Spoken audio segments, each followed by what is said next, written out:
Make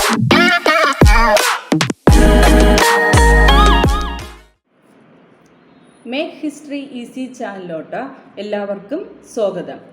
കഴിഞ്ഞ video എല്ലാവരും കണ്ടു, നിങ്ങൾക്കെല്ലാം പ്രയോജനപ്പെട്ടു എന്ന് വിശ്വസിക്കുന്നു.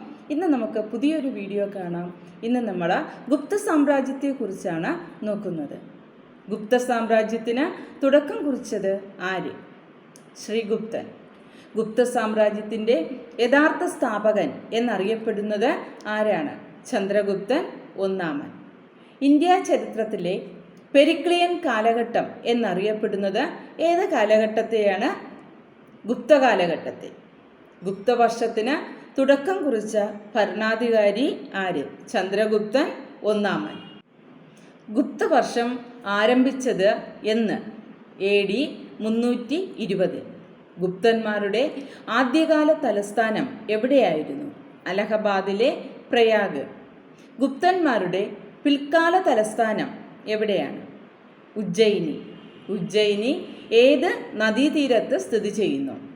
മധ്യപ്രദേശിലെ ക്ഷിപ്ര നദീതീരത്ത്. ഗുപ്ത കാലഘട്ടത്തിലെ ഉദ്യോഗസ്ഥന്മാർ അറിയപ്പെട്ടത് എന്ത് പേരിലാണ്? കുമാരമാത്യാസ്. അജന്തയിലെയും എല്ലോറയിലെയും ഗുഹാക്ഷേത്രങ്ങൾ നിർമ്മിക്കപ്പെട്ടത് ആരുടെ കാലത്താണ്? ഗുപ്തന്മാരുടെ കാലത്ത്.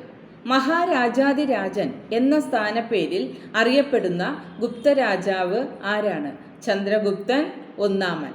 പരാക്രമാംഗ എന്ന പേരിൽ അറിയപ്പെട്ട ഗുപ്തരാജാവ് ആരാണ്? സമുദ്രഗുപ്തൻ. സമുദ്രഗുപ്തനെ ഇന്ത്യൻ നെപ്പോളിയൻ എന്ന് വിശേഷിപ്പിച്ചത് ആരാണ്? Vincent Smith. കവിരാജൻ എന്ന ബഹുമതി സ്വീകരിച്ച ഗുപ്തരാജാവ് ആരാണ്? സമുദ്രഗുപ്തൻ. അലഹബാദ് സ്തംഭശാസനങ്ങൾ തയ്യാറാക്കിയത് ആര്? ഹരിസേനൻ.